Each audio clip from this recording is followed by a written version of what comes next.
Chicago would be like, I have an extra beer. Do you want a beer? Do you want to talk about Chicago food? Oh my God. This might be the whole episode, Oh which my is totally gosh, fine. we may not talk about anything more. Illinois / Chicago / the Midwest was closest to what it sounded like in Shakespeare times. Well, there's a whole debate on that. There's a whole And you're like, Mom, I'm like Mom, taking I'm the train fine. down Yeah. and I'm like going to the bean. Yeah, like, right. you know? Like, Welcome to the Orbital Media Podcast, ladies and gentlemen, where we learn about the people of the world, human perspective, and story, one interview at a time. If you haven't subscribed yet, please consider doing so in order for us to make more content in the coming weeks and months. Today, in our continuing series on American regional identity, we are going to be talking about the city of Chicago. What up, We're joined Chicago? today That's me. by Olivia Vega. Yeah, hello. Olivia, can you tell the good people there a little bit about yourself? Oh my gosh, so much pressure. No, my name's Olivia. As he mentioned, I'm actually grew up in the western suburbs. Some people might know it because it's becoming really big. Kim and Kanye almost moved there. It's called Naperville. I also think it's like where they based the Ozarks, and it's based off of like some other movie. Anyways, regardless. So yeah, born and raised in Illinois, in the little suburb of Naperville. Went to University of Illinois in Champaign-Urbana, a lot of corn. And that I studied theater there, and that's kind of when I got interested in the arts. I was affecting people on a very micro level, and I wanted to have a bigger impact. And so I was like, you know what? I think I really want to get into film, and specifically producing film and television. And then, yeah, after that, I work in the production development industry. Just got back from Spain shooting a film. And now I'm about to drink we're now with doing you, this. fine, sir.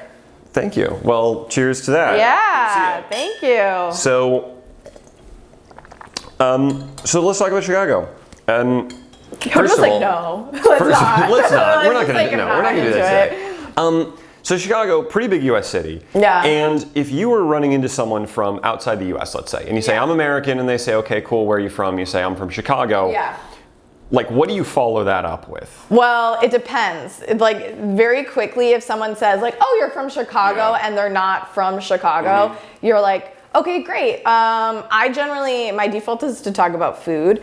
But there is a very rare instance where if you run into someone from Chicago, they're not from Europe, they're from somewhere else in the US, and they're like, oh, I'm from Chicago too, where are you from? It is a very immediate like reflex to be like, oh, I'm actually from the western suburbs. Because like you will get fucking called out if you don't either live in Chicago proper or grew up there. People get very, very angry with that. Yes. I think the same thing for New York. I'm like, I'm from New York City. Well, actually, I'm not. I'm from Westchester, but yeah. Otherwise, I'll just tell everyone I'm from New York City. Yeah. Because at the end of the day, most people are not going to know, like, the suburb, wherever the fuck you live. So largely speaking, people know Chicago. It's one of the bigger cities. And then it's just like you have the feelers and you're like, oh no, they know Chicago. I need to back out of this before they brand me as a traitor. Trouble. So speaking of that, where is it? Where is it located in the U.S.? We'll have a little map, but geography is my worst if I don't know. Okay, so there's Illinois, and then there's Lake Michigan and the Great Lakes, and then I believe Illinois is between Indiana and Ohio. That's correct, right? Indiana, then Ohio, then Chicago. Like Indiana is it to the, I was going to say stage left. Yeah. Indiana's to stage left. We'll just have a map come up. No, but it's in the center of the Midwest. It's the heart of the Midwest. Chicago is at the top of Illinois, where it is connected or around Lake Michigan. So in the city proper, like you actually have like a very, very beautiful lakefront. And a pier, and there's summers in Chicago are the best. And then where I'm from is about 40 minutes southwest. So still pretty close, but it is like the suburbs. Like you take the freeway or whatnot to get there, and then you're there. But I mean, it's like so many cities where honestly, almost the majority of the population or a lot of people, like they don't technically live in the city, they live in the suburban area around it. So I mean, Chicago is one of the biggest cities, right? I think it's like third biggest. Yeah. It's New York, LA, and then Chicago. Yeah, but I think it's very much, there's the northern suburbs, which are interesting, which my roommate Lauren is from, and there's a lot of like, that's where all the John Hughes movies are based off of, which is really, really fun, and Mean Girls. And then the western, it's kind of like old money is the north, and then new money kind of became the western suburbs. Okay. So now Naperville, I think, is like the biggest city, like Chicago City or city in Illinois besides Chicago. Okay. And then you go further south, and that's where it gets like a little rural. I truly did not realize until I went to University of Illinois that there was so much corn. Like, it sounds really ridiculous, but I didn't realize there was corn. Like, I assumed that all states were like suburbs. Right. Like, you just had a lot of suburbs and then had like a really big city nearby. And did not realize that half of Illinois, if not more than half of Illinois, is just farm. Yes, absolutely. And like, not all places have suburbs like that, or suburbs that are that close to the city. Yes. So it was a weird grown-up thing to learn. You're like, wow, they grow food out here. Yeah. Just in college, it's just like being in a bubble. Like, you realize how much you're in a bubble. Yeah. Speaking of farmland and all that kind of stuff, what's the weather like? I've heard that it's like New York, but just like hotter and colder in both. It's like worse. It's worse. It's like it's like Northeast coast, but worse. We say that the weather builds character. Yes, like that's like something that everyone feels. I mean, we have all the seasons. We have spring, we have fall, we have winter, which is really like, it's bad. It's like a Game of Thrones winter. Like, it lasts. Like, how we in summer, we're in winter. We're in winter. The thing that actually I really hate is spring. I think. Why? So fall is beautiful. So I think, like, if we could have fall in LA, that would be my favorite time. The beginning part of winter is nice because it's the holidays. So you're like, oh, okay, great. It's this Hallmark card. It's really cozy. The problem is like, when spring comes around, it's really like February to April that fucking suck. Because it's like spring, they're supposed to be like, oh, there's a lot of raining, it's a lot of showers, and they're like, it's gonna bloom. But the blooming is only like 3 weeks before May. Yeah, in May, right. At that point, it's basically summer. And the weather is very schizophrenic in Chicago, where it will literally be 75 degrees, and then the next day it will like snow and be 42. And so like April especially sucks because it's raining, it's snowing, it's cold, it's dark, and like there's no flowers. Yeah. It's muddy. I'm learning a lot about the Midwest climate, and it seems to be a really crazy place. I had no idea that the Midwest was such a wild land of just like the most extreme you can imagine of a four-season climate. Yeah, I mean, the one good thing, because I was just recently in DC, the one thing is we don't have a lot of humidity. Okay. So it's like, if we had the summers that we have, they're a little more mellow than like DC or like the Carolinas or Virginias, but it's still hot. Like I said, when you're by Lake Michigan, everybody in Chicago like will try and get on a boat and like be on a boat. Like, that is the dream. If you know somebody on a boat, call me. But it's summer in Chicago is great. Fall is great. It's just like, it lasts 3 months. Spring kind of sucks. Yeah. The people. I want to talk about the people. General question, but like, who lives in Chicago? Do you have a sense of like the general? Well, Chicagoans obviously, but like general kind of demographics of the city. Okay. I have like I'll just go through all my thoughts. Yeah, sure. Okay, so I think from a heritage and like cultural standpoint, especially in Chicago with the immigration way back when. There's a lot of Italian communities, a lot of Polish communities, a lot of Greek communities, just a lot of those type of European communities.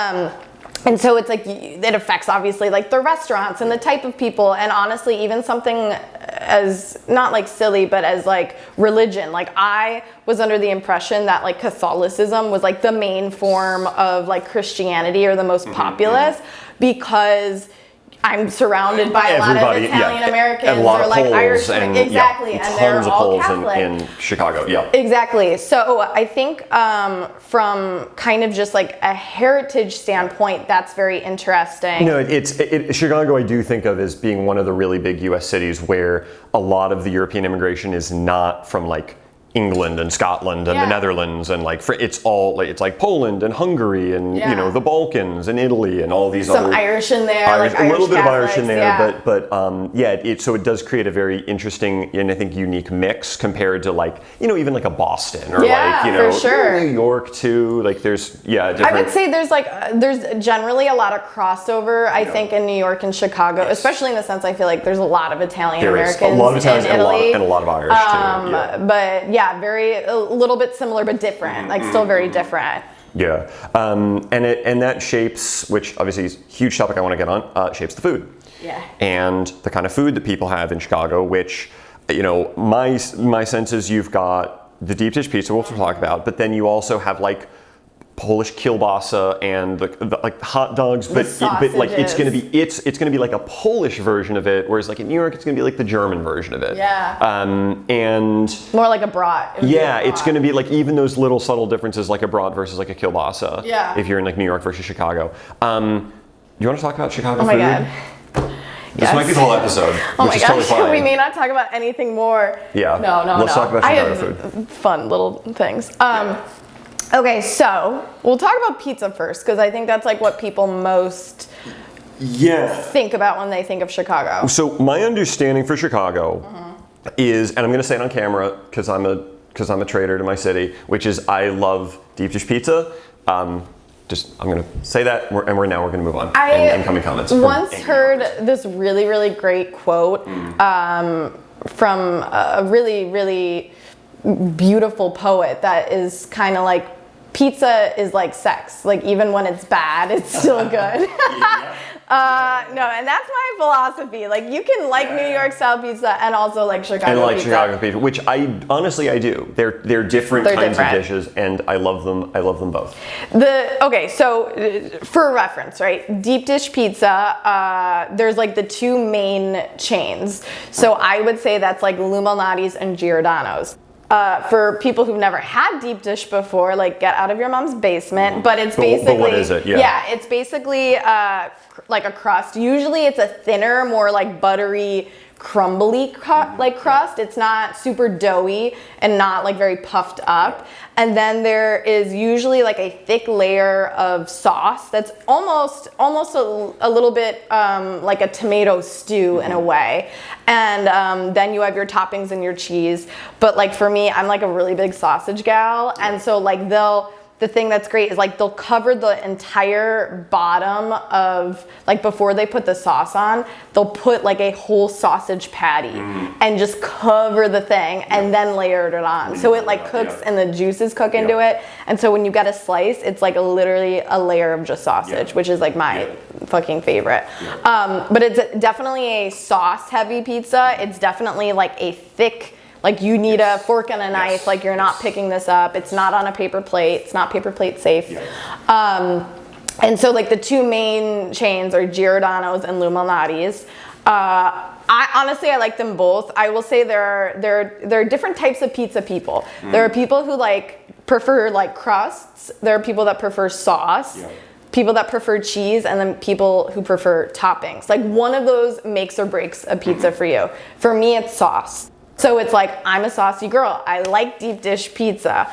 And Lou Malnati's leans more saucy. Giordano's leans more cheesy. So like typically if I know what type of pizza you like, I'm gonna be like, okay, if you like prioritize cheese, you're gonna prefer Giordano's to Lou Malnati's. We should go here or not. Okay.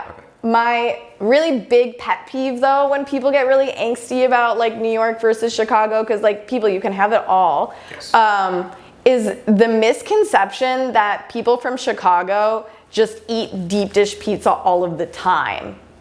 Okay, so tell me about that. I don't want to say that's all I imagine Chicago people eating, but I had assumed that was like the pizza there. And it's like, that's just the pizza we have. It's it's a style, and it is a recipe that is unique to the area. Okay. But like generally, I get deep dish maybe once or twice a year. But I would get pizza like 50 times. Yeah. Okay. And so when do people? Well, I was actually going to ask about that. So do people in Chicago still call non-deep dish pizza? They're just like, oh, that's regular pizza. Yeah, they just say pizza. They just okay. It's just pizza, and then deep dish is deep dish. It's like its own or pan pizza. Yeah. Got it. It's like a special dish. They don't just say and pizza. Not every pizza place has deep dish pizza. Right. Like sure, it's sure. honestly like places are known for their deep dish or their like spin on deep dish. And then why I am like lean more Chicago than New York is because I'm like, it's more about, because we also have a really big Italian American community, you can just go into any ma and pa shop and it's gonna be a good, normal, like thin crust pizza. Okay, and is that style, because I know there's like, I was talking to a friend of ours from Michigan. She was talking about Detroit style pizza, and like it's a brick pizza. It's a brick, and it's very rectangular, kind of square. Then you've got your typical New York style. Like, so when people are talking about your regular pizza, is that more what we'd think of when we think of like a New York style pizza? It is, but it's more thin crust. Okay. So it's like same probably level of cheese, same level of sauce. It's thin, and also we cut it in squares. We don't cut it in triangles, which like it was kind of a weird thing to me when I moved out of Chicago. And you see, pizza in big triangles. Normal, like just, I mean, I get it if it's one piece and you're buying it from a place, but when it gets delivered to your house and it's not cut in squares, I'm like, that's so funny. Like, and not Domino's. Like Domino's, I know, you know, but that's not the same. It's like saying Chipotle's Mexican, you know? It's I just want to keep going. Like, what other kinds? Because we've got the world of pizza and the offshoots of that. Yeah. What else do we have? We've got sandwiches, we've got sausages, but like, what are the things that Chicagoans go nuts for? Yeah, so it's funny. I've only watched like one episode of The Bear, but like I know that is like, I feel like Italian beefs are now like like it's weird. It's like people like Italian beefs, like what? Yeah, and for those who don't know, Italian beef is what? So I would say it's like a mix between a Philly cheesesteak and a prime dip. Okay. Or like a a French dip. Yeah. Which I learned the other day, invented in Los Angeles. Oh, was and it? nothing to do with French people. There's apparently a place. There's like the two original places here. I was there 2 weeks ago. I really want to go to that place. Philippe's original. It was I want to go. It was good. Oh, But anyway, nice so little au jus. total side note, French dip from Los Angeles, not from France. Yeah, so Italian beef is basically like a hoagie. And then the beef, I don't know what cut of meat it is. I assume it's like a roast beef or just like a potluck that is like is braised or like stewed for a really long time in spices, and then they shave it super thin, like thinner, like melt in your mouth. Like I think cheesesteak can get really thin, the like original kinds, but I feel like they're both thicker. So this is like thinner than like a prime rib or a roast beef. Yeah. And cheesesteak, I gotta get someone from Philly on here, but I think it's not. I don't think they're shaving it really long ways. I get it's not ground meat, but there's something about it that's like its own. And that's the thing. It's not ground. It's definitely shaved, but it's like so light. You could pick a piece up, and then generally you have it. They'll put like gravy on top, or like I get it dunked in the gravy.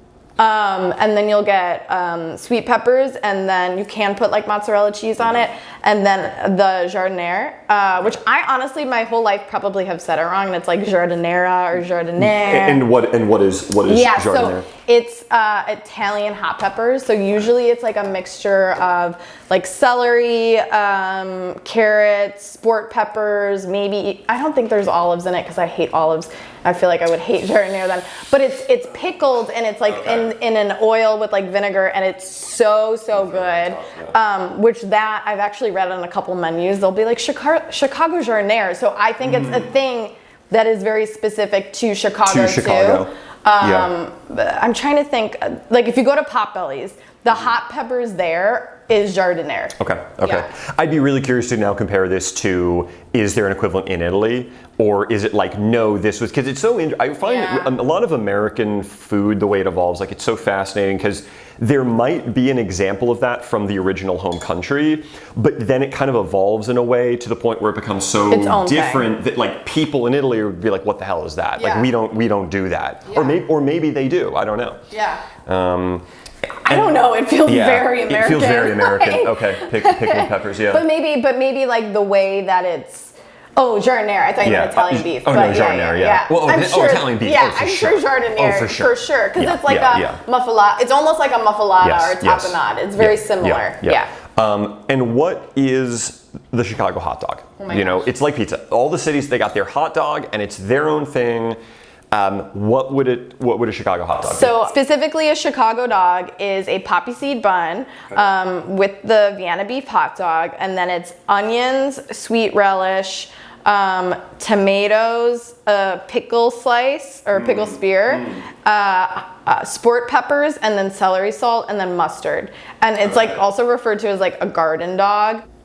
I have like a very controversial take on this. I will like die on a hill for Vienna beef, but I am very much of the mind of whatever toppings on a hot dog, like build your own. That's your own journey. Because I love ketchup a lot, and so does my family. And I think actually a ketchup on a hot dog with mustard complements it very well. And if I do a hot dog order, I'm also weird and like to put sauerkraut on my hot dog. That's very New York of you, actually. Yeah. Ketchup, and that's very New York of you, I've always said, like, minus the what the dog physically is, I'm a New York toppings gal. Yeah. So when I go to places in Chicago that don't have sauerkraut, what I've done is I do ketchup, mustard, a pickle spear, and then the jardiniere. Because it's like I like a little bit of the tang that like the kraut would have, which is like the vinegar and the hot peppers. Yes. It seems a little bit more, I don't want to say involved than a New York hot dog, but you've got a lot of these extra pieces, like the pickle and the tomato and like these whole chunks of stuff that are like on a Chicago dog. It's massive. Whereas like a New York hot dog can be really like minimalist almost, where it's just like the sausage, basic bun, like not even poppy seeds or anything, ketchup, mustard, sauerkraut, and like that could be it. Yeah. Like there's nothing else, you can put like sweet onions and stuff, but it's the basic one would just be sauerkraut, like mustard, and that's it. Nothing really beyond it. Yeah. I don't really know, maybe I should look into it. I don't really know the history behind it, and like as someone I like vegetables, but I'm not like a huge raw vegetable girl. Like that's why I'm like, you may absolutely hate the Chicago dog because you don't like tomatoes, you don't want to eat onions, you don't like pickles, like you don't like all this shit. So just get whatever the hell you want on it, Get what you want. Yeah. Those are the sandwich, the pizza, the hot dog are three that I know for sure for Chicago food. Is there anything else though, aside from like typical generic American food, like, yes, there are burgers, wherever we go, but like something else that's specific that you're like, a lot of people don't actually know about this? I don't know if it's there are things that I think are fun, like not specific recipes, but like for instance, White Castle is not unique to Chicago, but like there's a lot of areas that don't have White Castle. Or that's a Northeast thing. Yeah, you see that. Like Portillo's, now they're expanding, which is like where you get the Italian beefs and the hot dogs and all that stuff. And fucking a cake shake, which is like they put a whole piece of cake in a shake, and it's really delicious. And then the big thing that I didn't even realize until I was like out of school and living in Chicago was Malort. So tell people about Malort. What is Malort? I know. I was like, we really should do a cut-in of like us doing a shot of Malort. We can maybe do that, like, depending on how long this episode comes out. We'll just get it on an iPhone, insert it. Yeah, Malort is a liqueur, but that is like a really nice way to phrase it. It has just gotten a reputation for being like one of the most disgusting drinks in Chicago, and we wrote a rap for a comedy sketch about it, so I'm really trying to remember the lyrics because I think it was invented by this like Swedish guy, Carl Jeppson, no relation to Carly Rae Jepsen. Right. No relation. Do we know? No. And it's like made of something like dandelion root or like some flower, some weird you herbal. Would think is like pretty, but it's like for sure tastes like brimstone. Yeah. And it's not even the initial taste. It's like the after effect. There's some type of sour, puckering after effect that like really lingers in your mouth. It's super pleasant. It sounds delicious. Yeah. We'll do a cut in on an iPhone. Yeah. Even the packaging looks like a little intimidating, like my lord. Like it looks like what they drank in Mordor. Like that's it's like what the orcs orcs drink for breakfast. Exactly. To make them extra mean and angry. Exactly. Yeah, we'll do a shot of that at some point and hopefully throw it in this episode. Language, terms of phrase, the Chicago accent. Yeah. Now, I've had a couple people on the show so far from the Midwest, and there's often the sense of the Midwest typically having no accent, right? The idea being like if you're from Michigan or Iowa or some of these states, what we think of as typical American is almost from that part of the country. Yeah. But Chicago, that's not the case, right? Yeah. There is like a Chicago accent. There is. I think that's true. I think it's also... like I didn't ever think we had an accent, especially growing up in the suburbs. I think as I get older, and I'm out west, I realize that there are things that I say that people are like, you have an accent. And I'm like, I'm from the fucking Midwest. What are you talking about? So I would always, and we always had like a friend who lived in Chicago proper, grew up in Chicago proper, and she was always like way more nasally sounding. Yeah. So it's not a Boston accent. No, it's not that at intense. It's almost like you wouldn't notice it, and then like once you do, the glass is shattered and you can kind of hear it. But it's like I believe it's we pronounce like A's a certain way. Yes. So there's a lot of like ahs. And I will point out that apparently Illinois / Chicago / the Midwest was closest to what it sounded like in Shakespeare times. Well, there's a whole debate on that. There's a whole thing we could get into on that. There are people in the South that say they are closest to Shakespeare time. I'm saying when I was in England and I was at the Shakespeare Globe and on a tour of Shakespeare's house, they told me it was like the Midwestern Chicago. The Midwestern Chicago accent. That is the first time I've ever heard that. I've heard a lot of different theories. I talked to someone about this, the evolution of the English accent and what it sounded like 500 years ago, but you've like totally thrown me for a whirl. I was like, what, the Midwest? Like, yeah, Shakespeare, all right. But no, that's like Wisconsin. Yeah, okay. Well, actually, it's funny, going back to the accent, so my understanding, one of my early introductions to the Chicago accent was the Blues Brothers, right? Which, I don't know if that was a film I've seen it, but it's like been a minute, yeah. It's Dan Aykroyd and John Belushi, and there are these two guys where they're in these, kind of like suits with the very thin ties, and they're always wearing sunglasses, and they're like 100% from Chicago. That's like their hometown, and they kind of like go on these adventures around the American heartland, and they've got these very sort of like, we're from Chicago and we're eating Polish sausage and all of that. But I guess you said that's more of like a Wisconsin, It's like, so I look at like the show Shameless, and I think like Emmy Rossum's accent is like, I love that show and I love her in it, but to me it always takes me out because I'm like, I don't think anyone really talks like that. Okay. Like to me that leans more Boston. She's totally.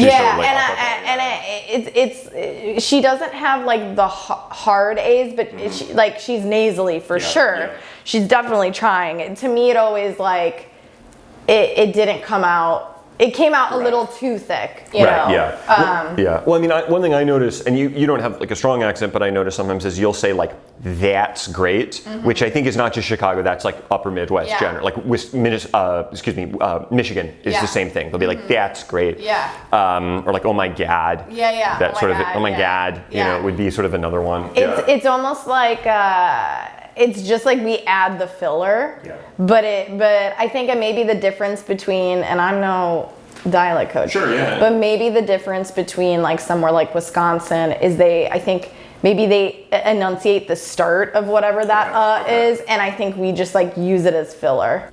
So like I was saying like roof, like people know it's the word roof. But like people would probably say roof. Or like a really big one is milk. I would say like milk. The milk one is interesting because there are people in California who say that too. Milk versus milk. And it seems to be just, kind of everywhere. There are definitely words. I'm like trying to, like if we looked up a list of like what words do people say, or like this is not like a pronunciation thing, but like we say pop. instead of soda. Yeah, well, actually, are there any certain terms, certain slang? It's so hard because it's like I wouldn't know until someone told me. Until what it is? Okay. We say pop and not soda. That's the big one. Everyone always like, when I'm like, oh, let's go out for afties, everyone's like, afties? What is, okay, I don't know, what is it? Like people call it afters. Like we would say like, let's go back home for like a nightcap. Like let's go to afties, where are we having afties? And then afties is like afties. Yeah. Interesting. Any other ones, or I'll have to think of it. We'll probably be talking and you'll be like, that's not how you say that word. Yeah. Well, I always just think about the fact that like in New grass, York, it's like grass. Grass. Yeah. Or ants.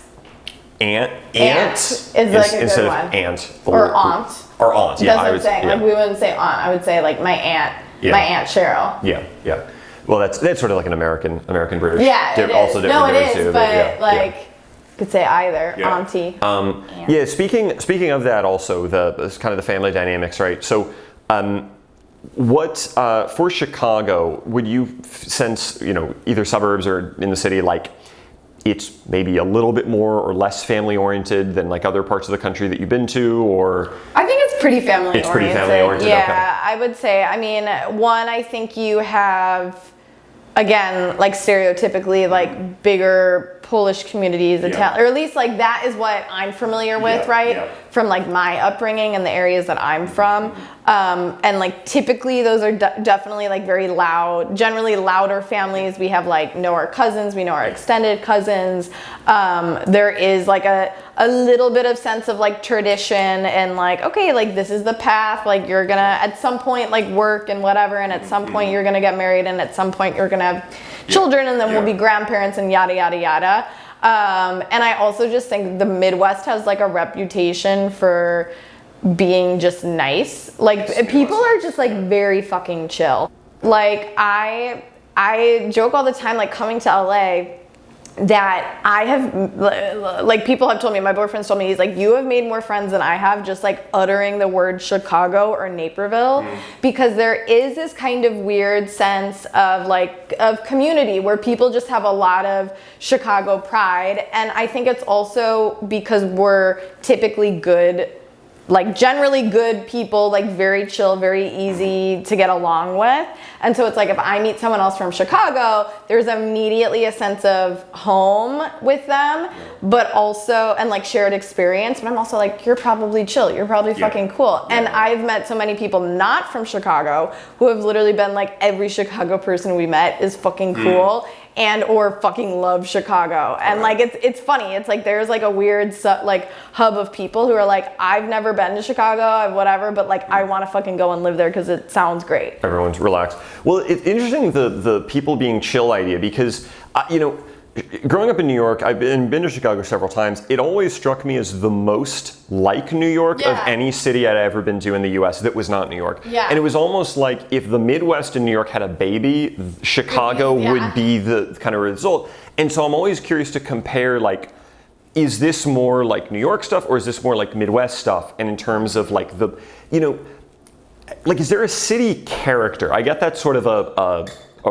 basic, like a broad question, but like, if you were asking like New York City character, it'd be like, don't waste my time. Like we need to make money, don't waste my time, and we need to work hard. And no, Chicago would be like, I have an extra beer. Do you want a beer? Like, no, but I'm saying, I don't think, obviously it's like when you live in a commuter city, people are still like not talking to people and they're on their phones and they're whatever. But I definitely feel like there's more of a general sense of just chillness. Like no one is really gonna be fake nice to you. There's obviously assholes. There's obviously mean people and ignorant people. Like you're gonna get that anywhere. But there's just like never a sense of like, get out of my fucking way for the most part. Like it doesn't have the hustle and bustle of New York.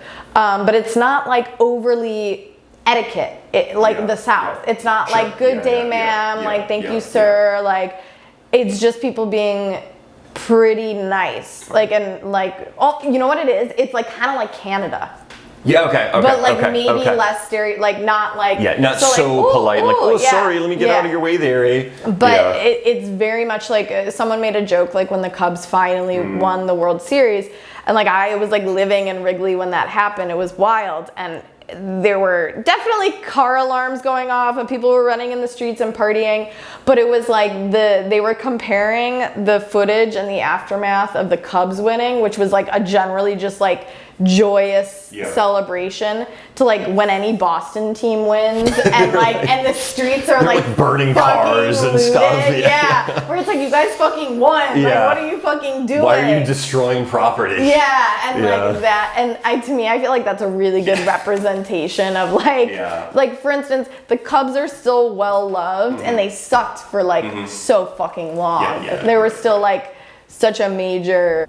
People still showed up. Like we have the Bears, like, you know. Yeah. Well, that's actually, I mean, as a total non-sports guy, let me ask you about sports now. Oh my gosh, I'll need more wine. Yeah, we'll do more. Sports. We'll do a little bit more wine. Not too long, because like, you know, I can't do sports forever since I don't know anything about it. Yeah. That's not true. Either can I. Yeah, but my sense with Chicago is.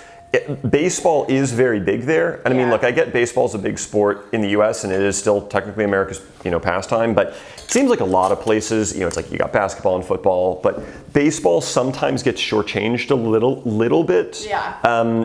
But my sense for Chicago is like that's still pretty big there, and you've got the Bulls, and then it's just iconic. Yeah. And then we have the Bears, which like kind of always suck, but like. But it sounds like basketball and baseball would be the. Yeah, I mean it's like basketball. Fucking Bulls are just legendary because of Michael Jordan and Scottie Pippen. Like that is just something that I think will always just be what it is, you know, like it will always be a legacy. Even if they're bad, people are gonna go. No, I mean, like again, like I've never really done basketball, and even I'm like, oh, Chicago Bulls in the 1990s and it's were fucking like cool. global Like, legends. Yeah, like it was amazing. It was a wild time, you know. We were just barely alive, you know. Baseball we're definitely a big baseball city because it's the Cubs and it's White Sox, and like. Historically, Cubs are first before the White Sox, but Cubs are more north side and Sox are more south side. So this is a weird analogy, but like New York would be Yankees is the preeminent team. Mets is always like the second forgotten child that people are like, oh, you're a Mets fan. Well, like, it's hard because there's like, even in LA, I've seen so much Sox stuff because the White Sox have...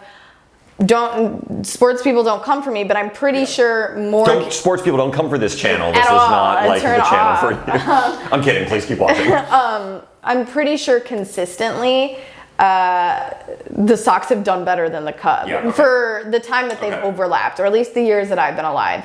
Like somehow the Sox generally do better, but like it's like any team. Like they'll be up and they'll be down. They'll be up and they'll be down. Cubs are generally considered the team, like the heart and soul, and then it's like, again, it's like old money, new money. Like Cubs is very much like you have a really strong core base that have been with it.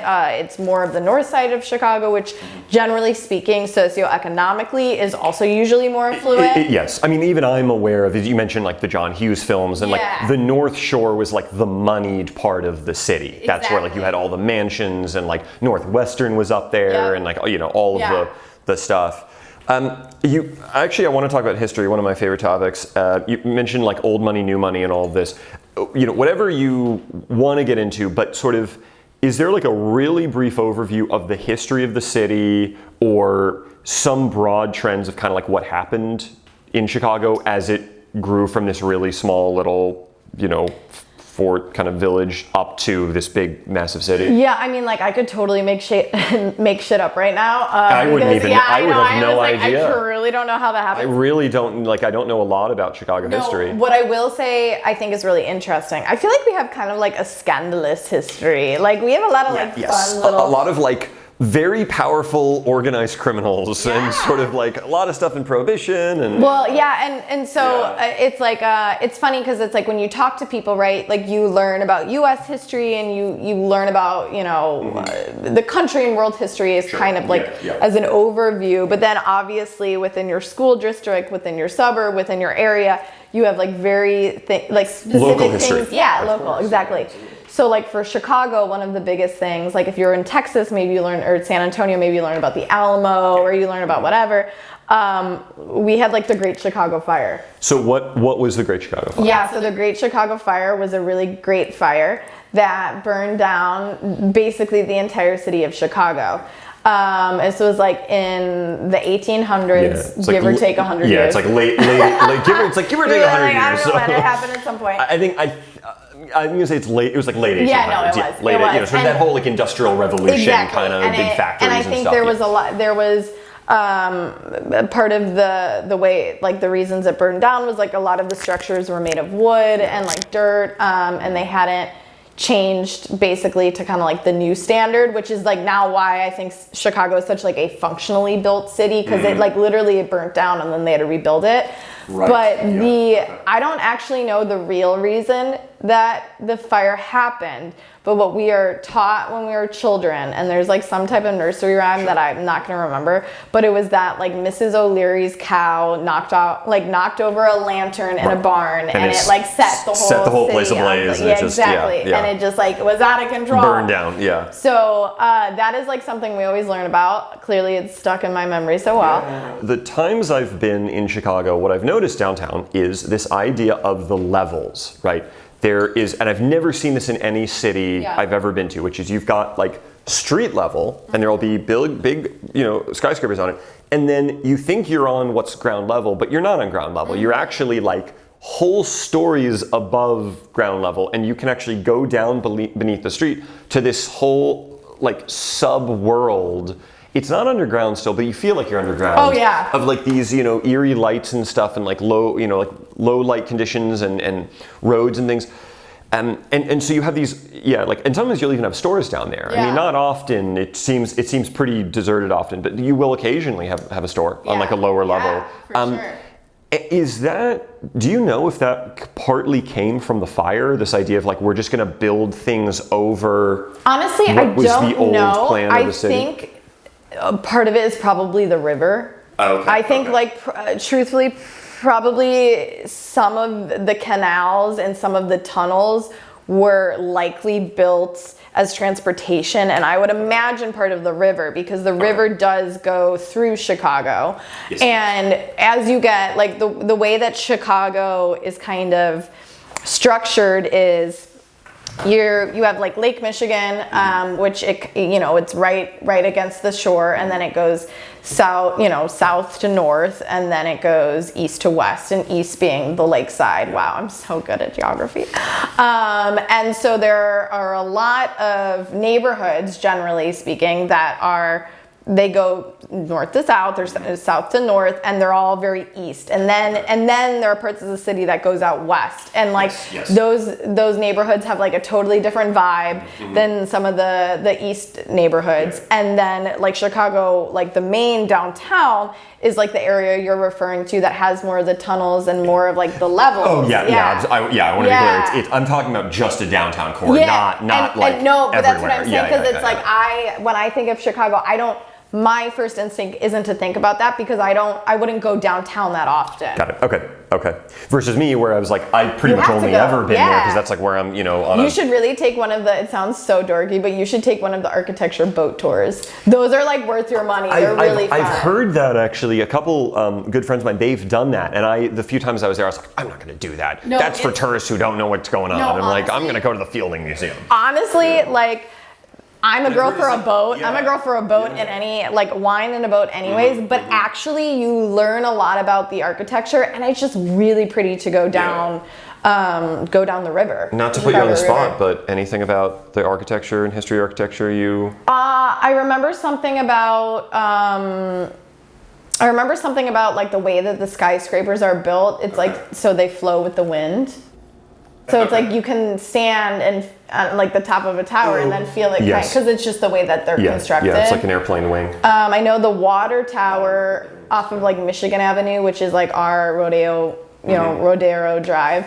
The one building that's still standing from the Chicago fire, I believe, is the water tower building. And that's it. That's the only one that's still that's still there. I mean, maybe Yeah. I don't know if the fire completely demolished it and then that was the only, or if it was like things probably survived, but this was the only thing that has preserved. Like a building of note that anyone's put in a register. Exactly. That's wild though. Yeah. There's nothing else as far, as far as I'm the aware, narrative that is goes, like how it's, that is it. That's how it's, That's crazy. And that's like 1870s, 1880s. There's nothing. Is there a particular, I don't know, especially popular kind of set of leisure activities or things that you would do that, when you were in like LA or a different place, you notice like, oh, people do this other thing. Yeah. That like nobody where I came from kind of cared about the same way. So I think it's not like we just do different things, it's just the trends, right? So, I mean, we're a city that has like a lot of comedy and we have a lot of theater. A lot of cities do, but like a lot of comedians very specifically will go to Chicago and try and like make a name for themselves before they move to Los Angeles or New York. So I feel like our theater community and scene is very, very strong. I mean, half of living in Chicago is like winter. So there's definitely a joke about this, but it's like we drink a lot. Like, we drink in the summer and we drink in the winter. Like that's what we do. What I think is fun is, like, I think people who live in nice weather, we sometimes take it for granted because you always have it. And then you complain when it's a little chillier. It's like, oh, it's been a sunny day.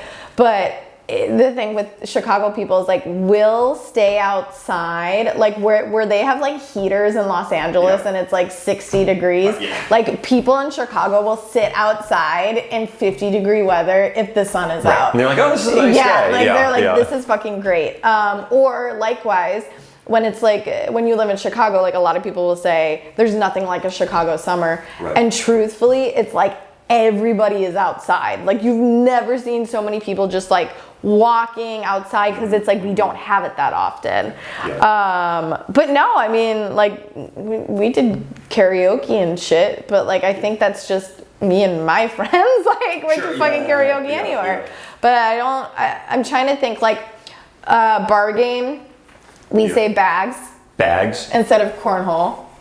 Oh, okay. Bags is a word that Instead comes of cornhole. out, bags. That's quite for global audiences. That might be a little specific. What cornhole is, right? Yeah. It's a very it's like Americana a game of type toss. game. Yeah, but we call it bags. I don't know why. Okay. I don't know why the people. It's funny. I feel like everyone that I've met, like from the South, calls it cornhole, and I'm like, you guys don't have corn. Like, why do you guys call it cornhole? We call it bags. I always knew it as cornhole growing up. We would say bags, and then like I think this is just like my family though, because I think it's Italian, but like I feel like there's a lot of bocce, like bocce ball. Yes. Which I've only ever played once, but I thought bocce was a lot of fun. I fucking it's just love like it. such a chill game. I want to do a league. I'd love to play more bocce ball. Actually, now that you mention it, We just need some grass. You use some grass, or I mean, in Italy, it's right. It's like a sand pit. Yeah, they have like a court. You're doing, you have like a whole, court, whole. But no, it seems like it's like shuffleboard. It's just like such a relaxed, easy, or in cornhole. They're all in that same. It's a game designed to have a beverage. There's a very grown thing. We just all drink in Chicago and not get like really aggressive and competitive. We drink and we eat. Yeah. Drink and eat and play games. Nice. I'm just thinking in terms of like. New York, there's a whole obsession with like rooftop bars, for example, over the summer. Is there the same thing? I think there is. I mean, like there's definitely there's clubs in Chicago, there's sporting events in Chicago. We have Lollapalooza, which is like a really big festival. But it's like not a festival in like how I imagine now that I go to festivals. I'm like, it's a music festival. Yeah. We have like food festivals. Every little town has their own like summer, like spring fling, or like where I grew up, we had Rib Fest, which was like a big thing in Naperville, like 4th of July, a bunch of fucking ribs, and then we get like Heart to play, and it was like weirdly, yeah, exactly. Like that sounds great. No, that's what I'm saying. Like drinking, eating ribs, and listening to Heart. It's grown. Now it's crazy. It's crazy, but I mean, I don't think we do anything like totally different than most people. Yeah. We're still humans. Yeah, no, of course. But I only mention that because, I've talked to some people from, let's say, outside the US, and maybe this is more an American thing, but the idea of everyone's got to go to different restaurants and go out to eat and go out to dinner. Certain places, they're like, well, we don't do that. They're just, this was, one person, but Chile, for example. They're like, that's restaurant culture as like, we gotta go to this place and try this food and go whatever. Like, they're like, yeah, it's not really a thing in Santiago to the same degree. And I would even say outside of certain big US cities, like, I noticed that's not always the case. There's not that obsession of, oh, I heard this place is really good, and oh, this place just opened up, we gotta try them because they've got good Yelp reviews. And like, it becomes this almost like a pastime. Cultural, this cultural thing that, again, like I just assumed, oh, everybody does that. And it turns out, like, no, apparently not everybody does they don't actually. Yeah, I mean, I would say Chicago's a pretty big, like, food city. Yeah. Like, we're a pretty big food city. We're definitely a party city. I don't think we're like a rambunctious city. Yeah, it's not like Vegas or New Orleans or like, it's like we're not total degenerates, yeah. but like, you know, I mean, but it takes a certain type of person that like when it's, you know, there's a negative degree wind chill, like you still want to go out to a bar. Yes. Like, you know, well, that's another interesting theme I'm starting to get as I'm talking to people, which it seems that like there is a climactic element when it comes to like people drinking or not drinking, that something about cold weather does make humans want to drink and stay indoors. In hot weather, like you'll still do it, but it's a little bit less of a, like, I don't want to say it's not a cultural element. Yeah. It is, but it's less of a major focus of like, what are we going to do? We're going to go to the bar and we're going to have some beers. Yeah. You know, versus it's like, oh, we're going to be outside and we're going to play bocce ball. You know, or we're going to, you know. I mean, I wonder why that is. Yeah. I don't know. I think it's just, I don't know. I think maybe Polish, Italian, and Irish people drink a lot. They do. Well, certainly Polish people and Italian people drink a lot. Polish people and Irish people drink a lot. Excuse me. You know. But actually, even speaking of Europe, I mean, I'm thinking about that in terms of like Italy versus like Northern European countries, and like, you know, I don't want to be like the person to have the final say on it, but like the stereotype I have is like a lot of the Northern European, they're going to be like the really belligerent, rambunctious people where like they're just like, yeah, we're just like drinking a ton. Whereas like I don't tend to think of Italians as like kind of being that way. You know, I mean, I don't know. Maybe, it's you know, it's the Italian American. Like it's more like coming from. Like I think a lot of my family is actually from northern Italy, but like Sicily. Yes. It's like the darker haired, like generally it's like in New York it would be like Jersey. Like it would be giving you the Jersey vibe. In Chicago that's toned down, but that's like kind of what I mean when I'm like, oh, it's Italian. Like there are parts of my family that feel very Italian, and then there are parts, generally on my mom's side, that is more Northern Italian that doesn't feel Italian. And obviously we don't have time to get into, like, Italy is a separate thing, but yeah, the idea that my understanding was, for economic reasons, right, like most of the Italian people who moved to the US were from Southern Italy. They were not from Northern Italy, and a lot of what we think of when we think of Italian American cultures, that's very Sicilian. It's very like Naples, like that southern part, and right, like Northern Italy is often just sort of, you'd almost think of it as like, oh, it's just European. Yeah, it's just like general European like things. my relatives on my mom's side are from Ferrara. Yeah, and that's in like, the north. Yeah, it's like, you know, the lemon heads and the atomic fire bombs, like those are like my distant cousins. Got it. Okay. The Ferraras. Yeah. Okay, interesting. Yeah, I'm also switching to back to geography a little bit. I want to get into the sort of, you know, the Chicago Midwest kind of element, which is, how do people see themselves in terms of being Midwesterners, or do they see themselves as like, we're Chicagoans, or is it a little bit like, how do you think of the Midwest versus the city of Chicago? Because it's like, as you growing up, you were like, true. I didn't even know there was all this corn out here, suggesting that it's like there's a very clear difference, you know? Yeah, I mean, truthfully, I think it's somewhat tied to like culture and like socioeconomics, I would say.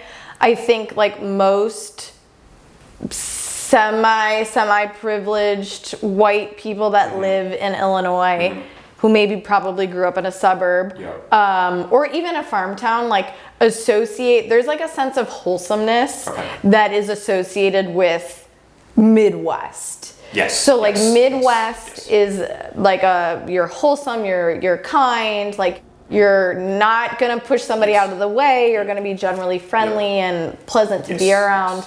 You're like the default American, Yeah, right? The yeah. most generic form of un-American person. And like that's gonna be you. It's just like you're not gonna cause issues, and like truthfully, like I think again, like I said earlier, when you meet people from Chicago, generally there's like a sense of camaraderie, even if someone's from the suburbs and if someone's from the city, of like, oh, that's like part of your identity, and like we are part of the Midwest. But I do think there is an element where it's like if you grow up in the city, it is a different, it's like being in a proper city, and with that, like there is a lot of violence in Chicago, and there is a lot of poverty and like gentrification in Chicago as well, where it's like it's been a city that is like really known for that, and for having shady politics as well. So I think it depends where you come from, because it's like Illinois is a blue state. It's a blue state mostly because of Chicago, and then because of all the really affluent suburbs. But I also, coming from the suburbs and knowing other suburbs, especially the suburbs with like old money, like if Naperville's new money, then like North Shore and not Plainfield, Hinsdale, like older money vibes. And like with that, you get a bunch of people who are super educated, which skews generally blue. Generally these days it skews demographic. Blue. But it's also the type of people who, like I've made a joke about it I think before, where it's like, they're someone who voted for Obama, so like they think they're like progressive, you know? So it's like, sure, great. Like you're sitting on your estate and you're wealthy and you're smart and you're rich. And so it's interesting, because I think there is a lot of well-educated, affluent people that lean Democratic, having not had to experience, though, some of the values and ideals that people in that party kind of represent.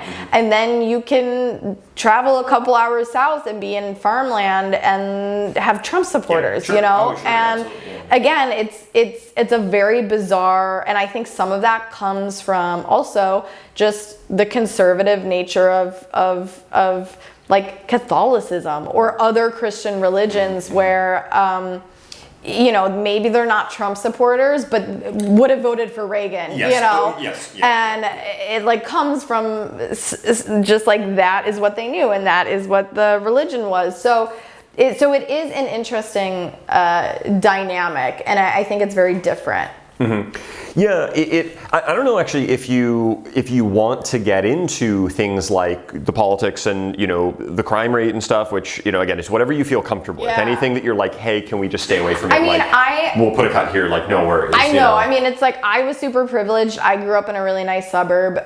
It wasn't like I get sometimes annoyed because when I like went to U of I, or when I lived in Chicago initially and I was like, oh, I'm from Naperville, people would be like, oh, there's this like expectation that like you're really wealthy and that you're just kind of like this hoity-toity bitch, more or less. Like I literally have a friend, Gerardo, who I met at a festival, and like he grew up in Chicago proper, and like I was like, oh, I'm from Naperville, and he just like instantly had this expectation of who I was, and then very later was like, I was determined to hate you. Ooh, but like he's like, I couldn't. And now Naperville is big enough where people from outside of Illinois and Chicago recognize it. Like I've been in Vegas and people have been like, oh, I'm from, like they'll be like, oh, I'm from Chicago, and they're like, well, I'm not really from Chicago. I'm like, well, where are you from? And they're like, Naperville. And I'm like, okay, yeah.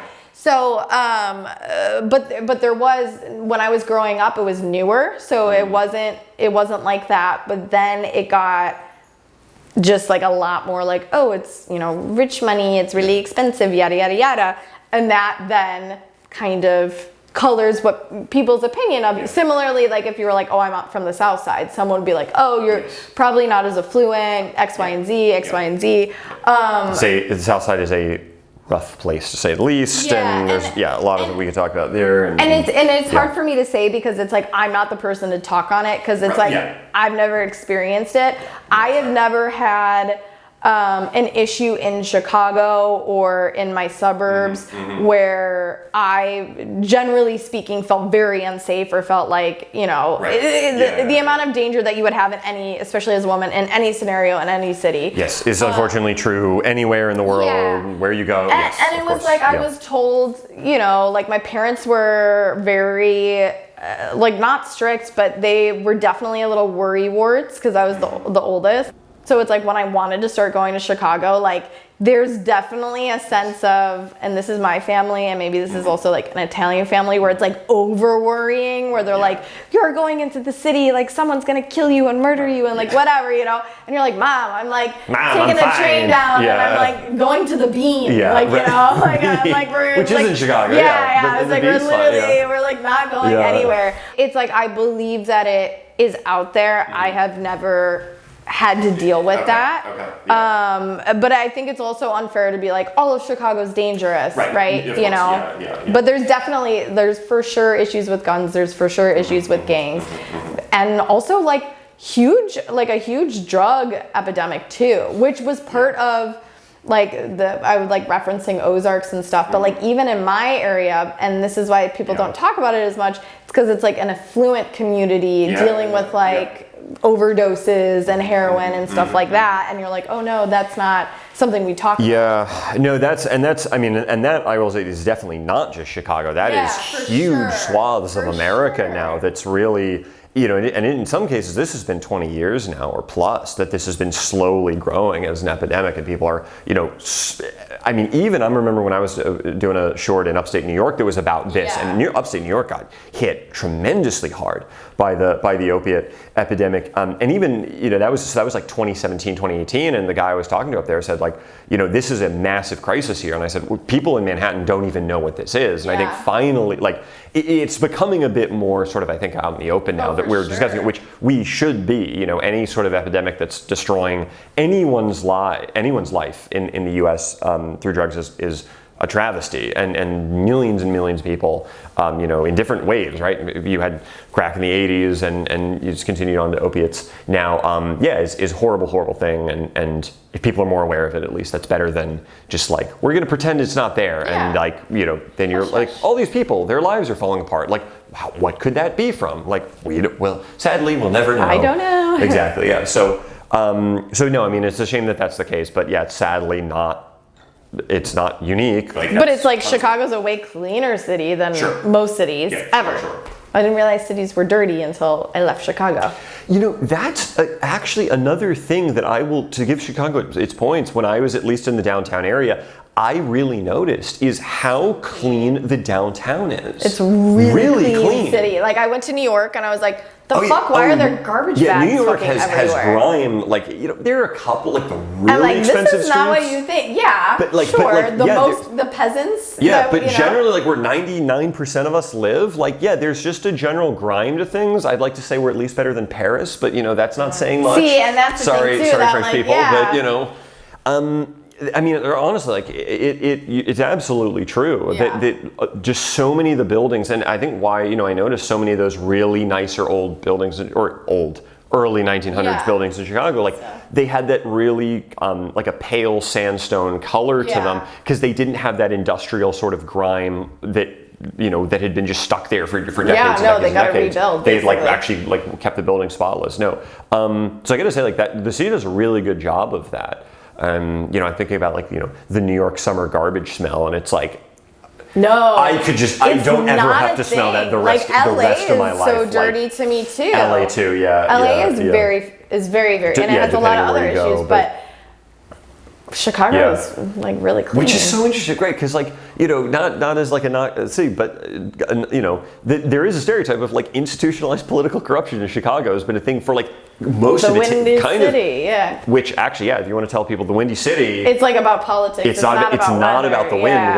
What is it? Honestly, I don't really know that much, so you can take it from here. But I know it's about politics. Yeah, what I heard was. But I will take more wine, and so should you. Let's knock it out. There's like an ounce. Oh wait, no, there's more than I thought. A little bit. We got enough. There we go. We'll do that, and we'll finish it up. What I had heard was the story goes that it's called the Windy City because if we think about some big blustery guy who's a liar and he's gonna say, you know, vote for me, I'm gonna make all your dreams come true. He's a windbag, right? He's this big kind of lying Joe, you know, and the Windy City got that name because there were so many of these blustery, lying, you know, kind of douchebags. Big douchebags, these, you know, these big guys in suits, right? And they're just lying through their teeth. That it got the reputation as being the Windy City because everything they're saying, it doesn't matter. It's just a bunch of wind. Yeah. Is what I had heard. That's why that's got the name. I've just heard it's about politics. Yes. So I'm like, nothing to do with the weather. A little corrupt. You know, gotta keep things spicy. Well, anyway, I think we're about out of time here, but it's been so great chatting with you. Thank you so much for coming on the show, Olivia. Do you want to plug any social media handles? Tell people where you can, where they can find you. Yeah. My OnlyFans. No. I wish it would just be me eating hot dogs. Yeah, nice. No, my name is Olivia Bagan. You can find me on the socials. I think this is how not LA I am. I think my Insta handle is like OBagan. Okay. Follow that. All right. It's like I'm barely on Facebook. All right. I have one TikTok. Nice. That's all I got. Well, thank you so much for coming on the show. It was absolutely great chatting with you. This was fantastic. Thank you all so much for watching the video. If you made it this far, please subscribe if you haven't done so, or like the video, or put a comment, or do all three. Just, if you're going to write a comment, be respectful. And if you have any points about Chicago, if you live there, let us know what you know. If it's about food, if you want to go try Malort, let me know. Let us know. And we will see you in the next episode.